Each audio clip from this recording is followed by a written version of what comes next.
You're about to listen to a new episode of the Redefining Cybersecurity podcast with Sean Martin. Have you ever thought we're selling cybersecurity insincerely, buying it indiscriminately, and deploying it ineffectively? Well, perhaps we are. Let's look at how we can organize a successful information security program that integrates business culture with people, process, and technology to drive growth and protect business value.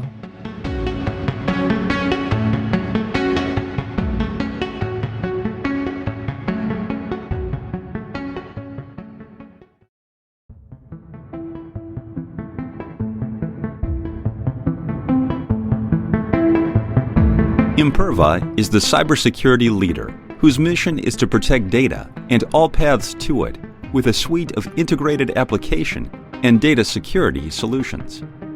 Learn more at imperva.com.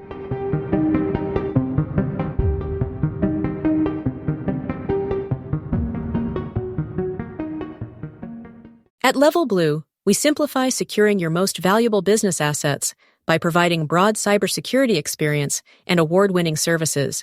Level Blue manages the risk. You reap the reward. Learn more at levelblue.com. And here we are. We're back with Kush Sharma. Kush, thanks for keeping this conversation going. Part 3. Who knew we were going to have this nice long chat? I'm enjoying myself. Hopefully, people are picking up some good nuggets from your experiences and the stories you're sharing. Thanks for joining me again. No, thank you for the invitation. I appreciate it. Love to be back. Yep, absolutely. And for those listening, this is part 3. I'll go out on a limb and say part 3 of 3 parts. we'll try to wrap it up in this one.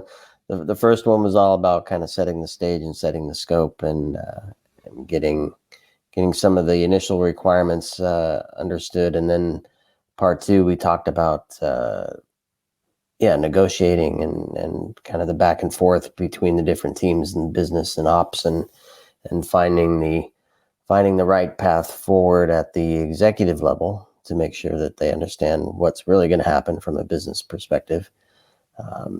What controls will do what to the operations, and what risk is left, if any, that the team will need to sign off on. And where I want to take things next, Kush, is kind of, you mentioned you put folks on, somebody's going to own the CRM, somebody's going to own legal process, somebody's going to own sales and distribution.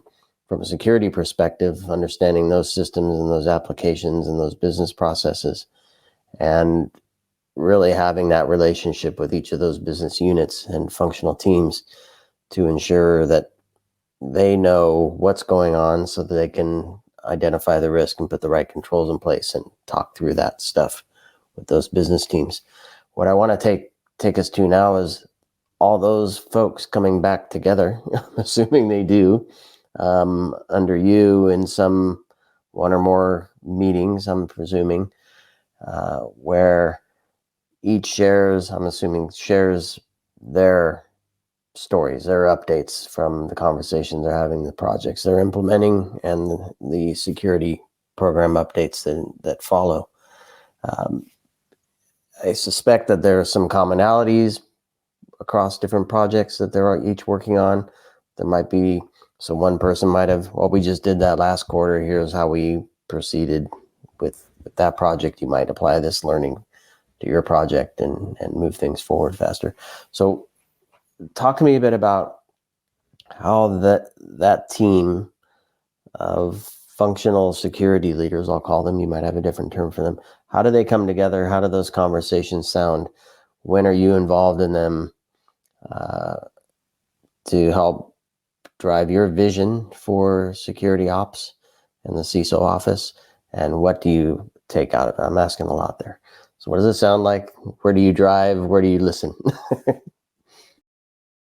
Yeah, I think if it's a larger project, like a digital transformation, right, there's lots of budget, there's onboarding of people, etc. It could be hundreds, maybe thousands of people. And so in those larger scale ones, you need to set that structure up immediately.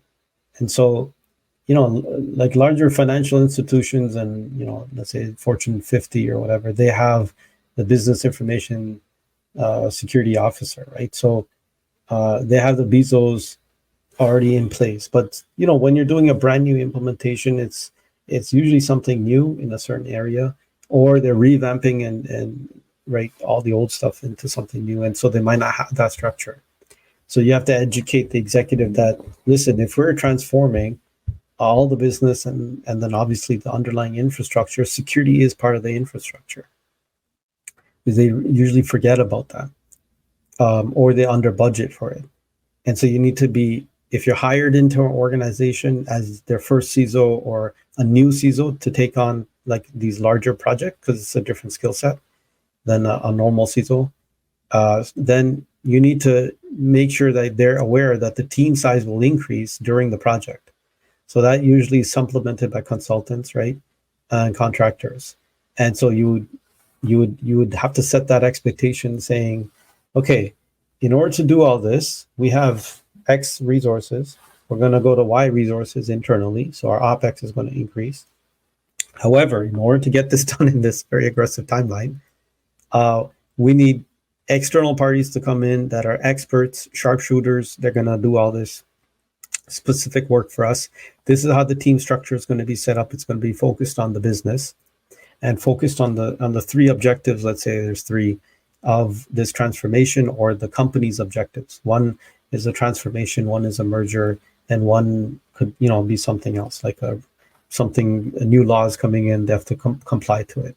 So maybe those are the three priorities and how we're going to support and help those.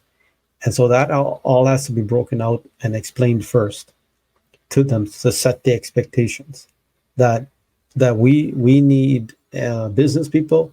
We might have to get, transfer and second people from the business to our group. A lot of times I do that, which is the simplest way.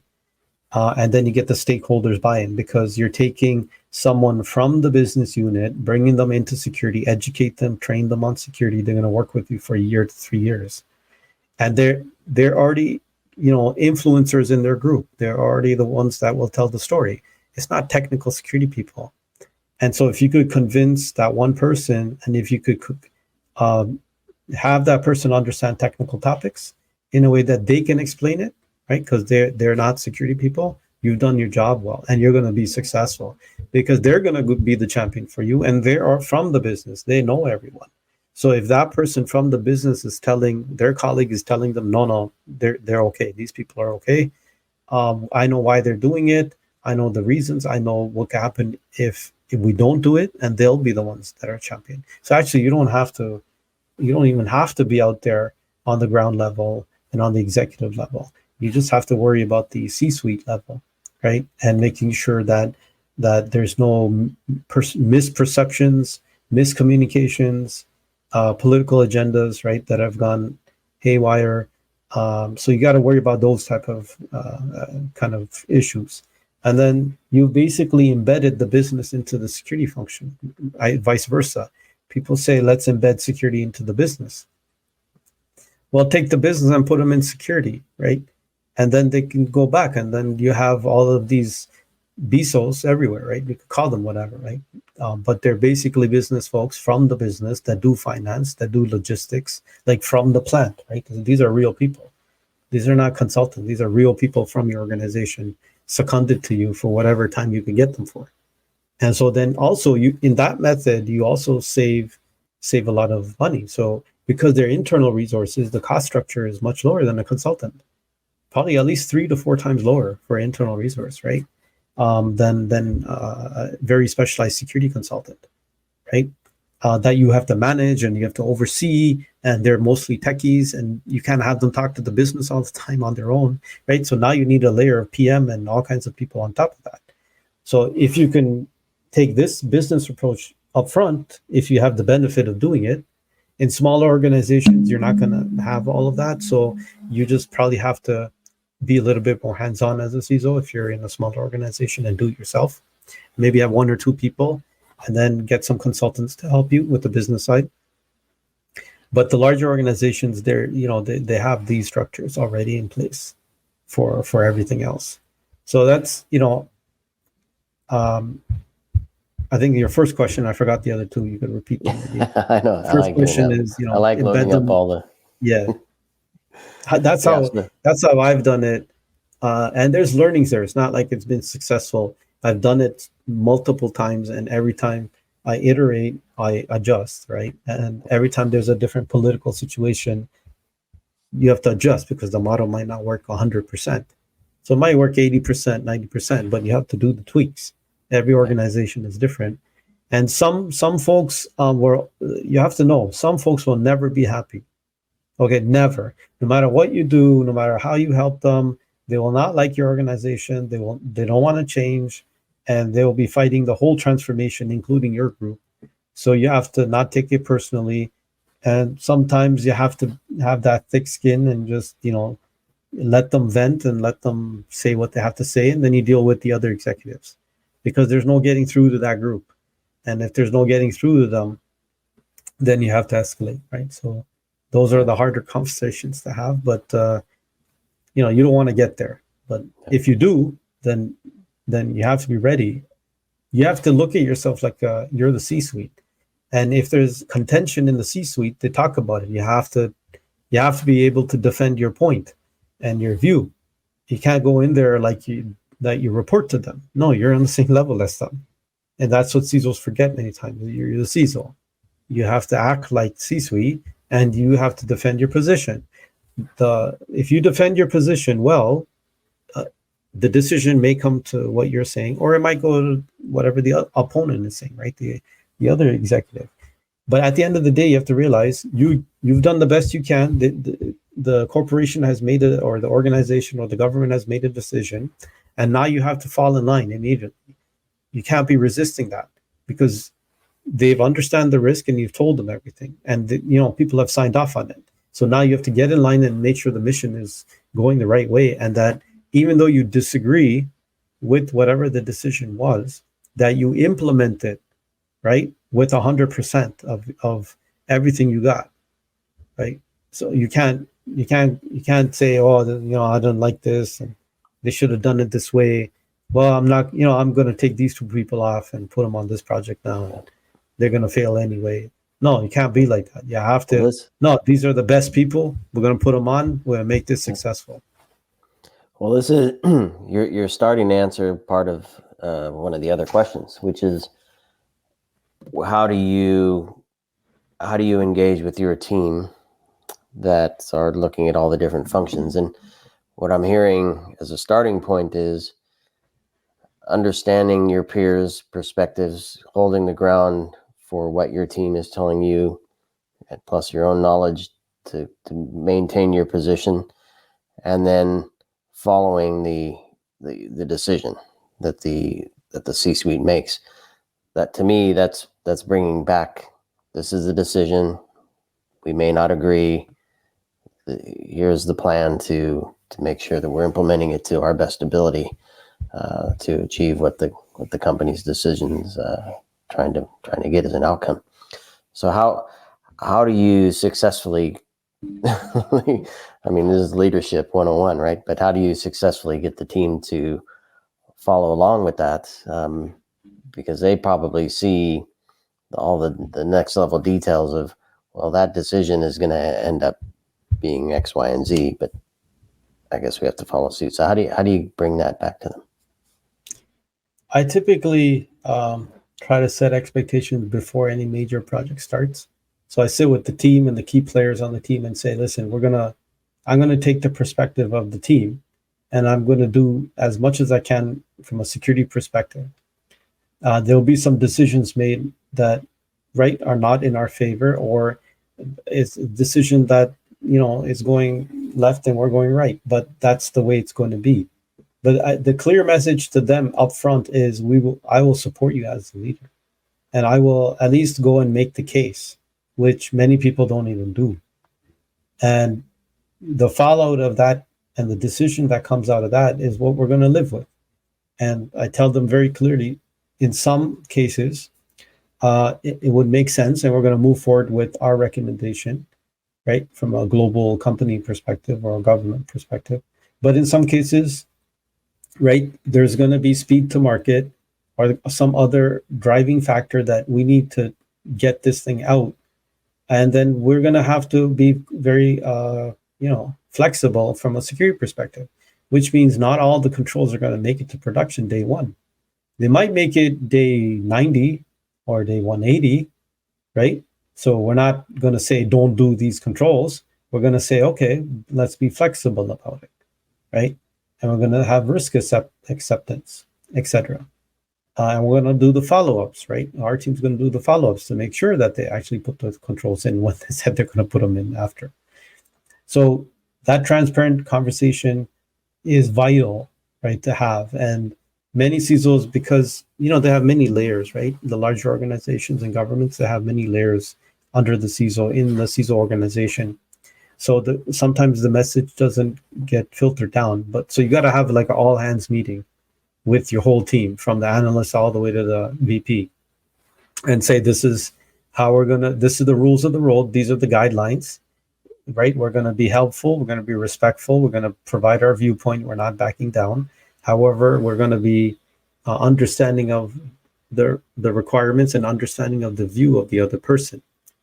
And just because something goes to production with not all the recommendation and controls that we have stated, it doesn't mean it's a bad solution, right?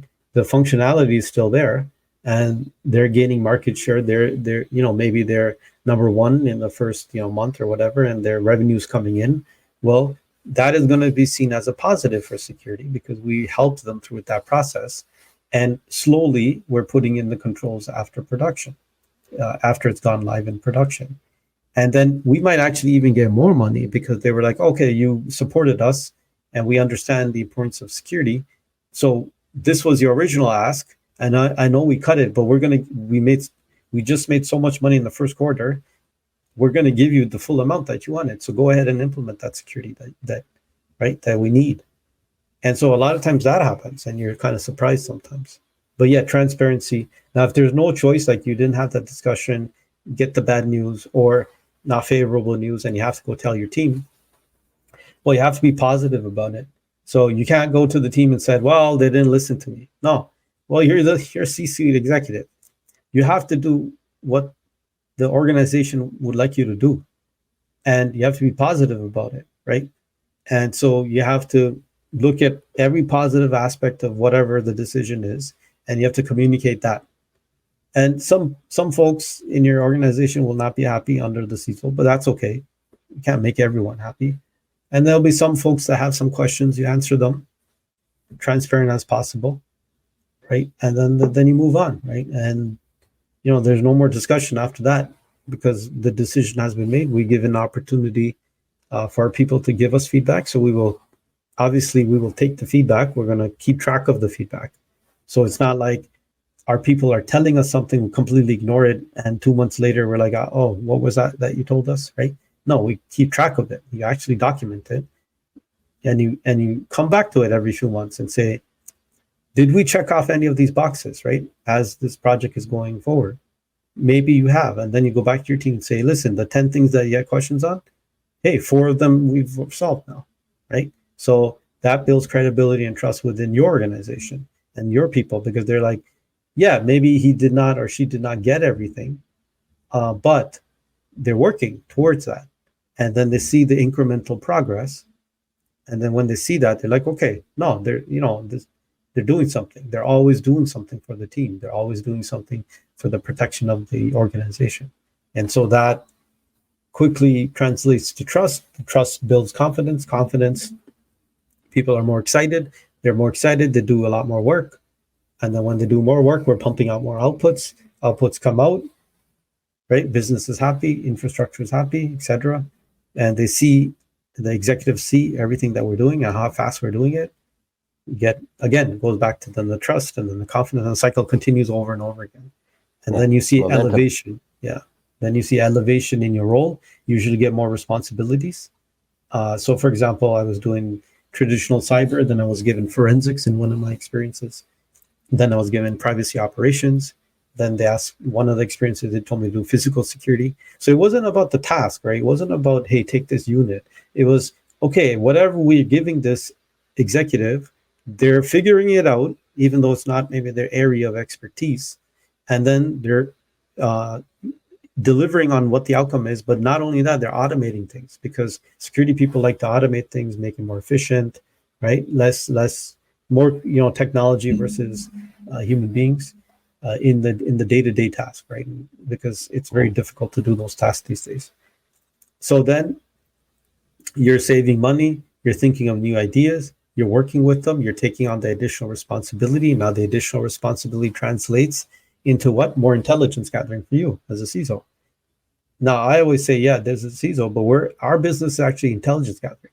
At the end of the day, this is what my feeling is. So we're good at that, right? We receive the information, translate it, then we push it back out, right? Here's an alert, this is what happened, someone's trying to hack us. But that intelligence comes from various sources. It can come from the physical security world, from the data world, from the business world. So you have to be smart and say, okay, if I got access now to another 100 feeds for physical security, I got access to all the data information from the data team. Now I got access to operations technology. I got access to, let's say, all the HVAC system information. Well, I would be like, why would you take that data? Right?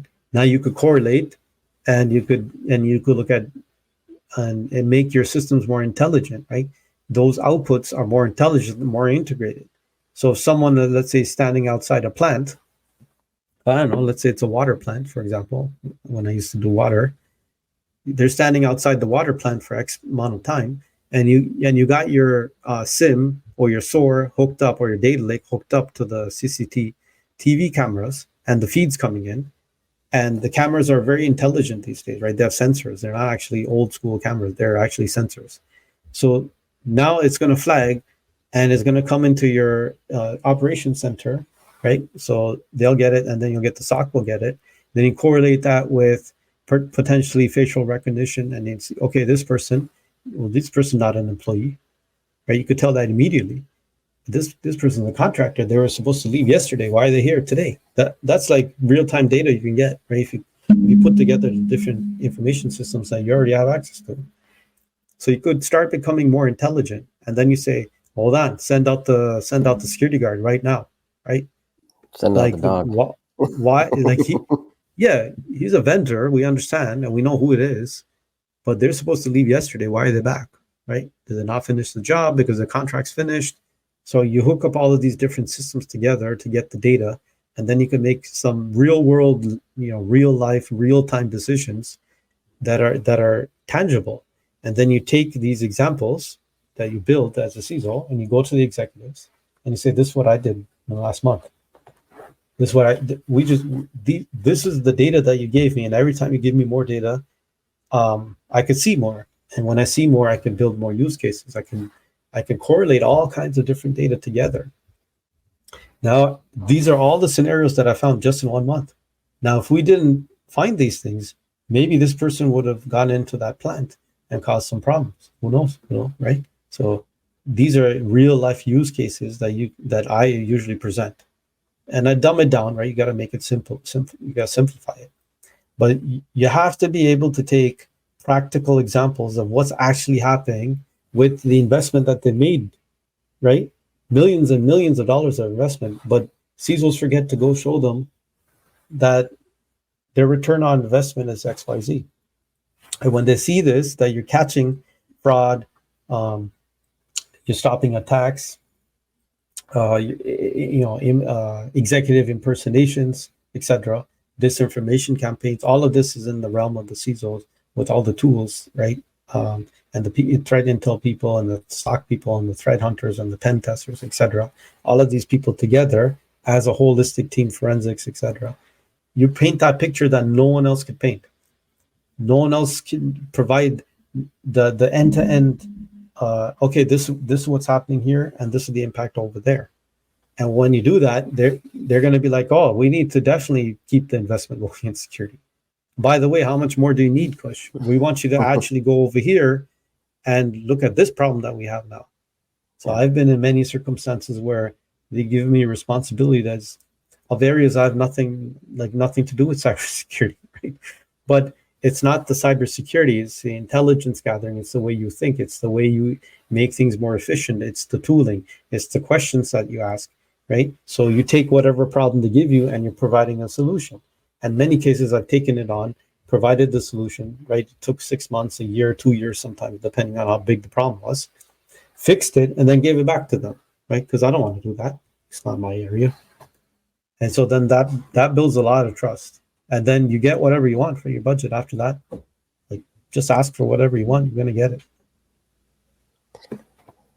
Well, I love the stories, Kush. And yeah, like we went full circle.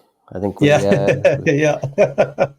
right? Yeah, you bring It's always it back good to yeah, you got to tie it all together, right?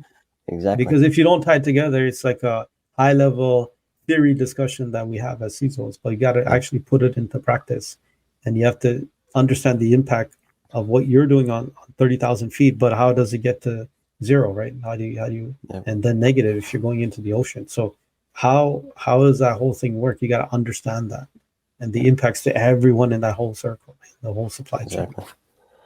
Well, what struck me is the storytelling, right? If you can relate it to, well, tell it in a story that they can relate to, and they can see the value to them from the work that you've done, and even the individuals that you bring in, the BISOs that join your team, that then go back to their own departments and communicate back to them the results of their particular programs.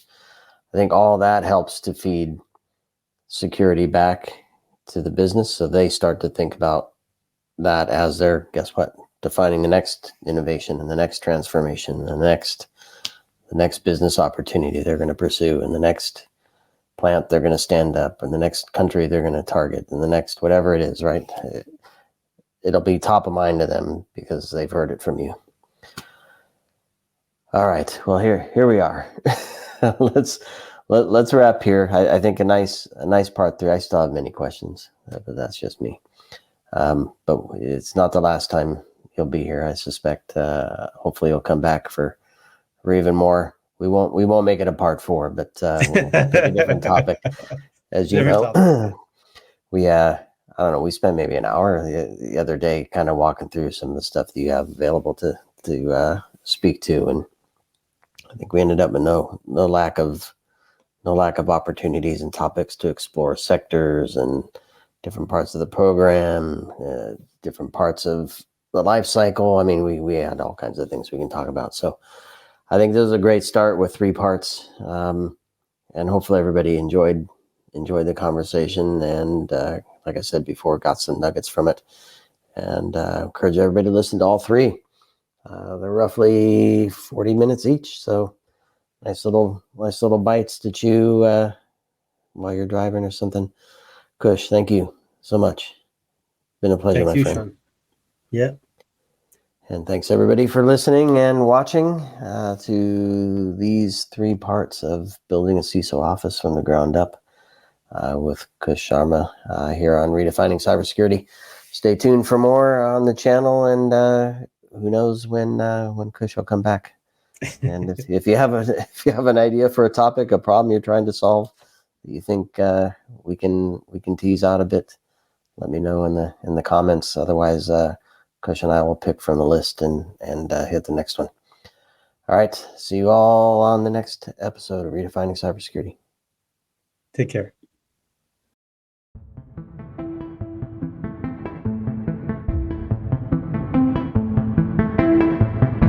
Imperva is the cybersecurity leader whose mission is to protect data and all paths to it with a suite of integrated application and data security solutions. Learn more at imperva.com.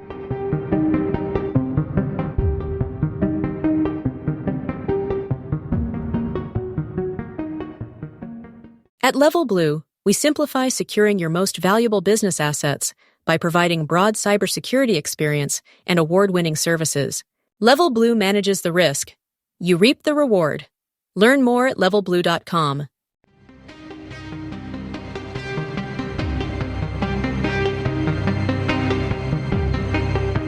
We hope you enjoyed this episode of the Redefining Cybersecurity podcast with Sean Martin. Please take a moment to rate the show and leave a comment. And remember to share the Redefining Cybersecurity podcast with your friends, family, and colleagues. Come back for more conversations and follow Sean Martin as he continues his journey towards redefining cybersecurity.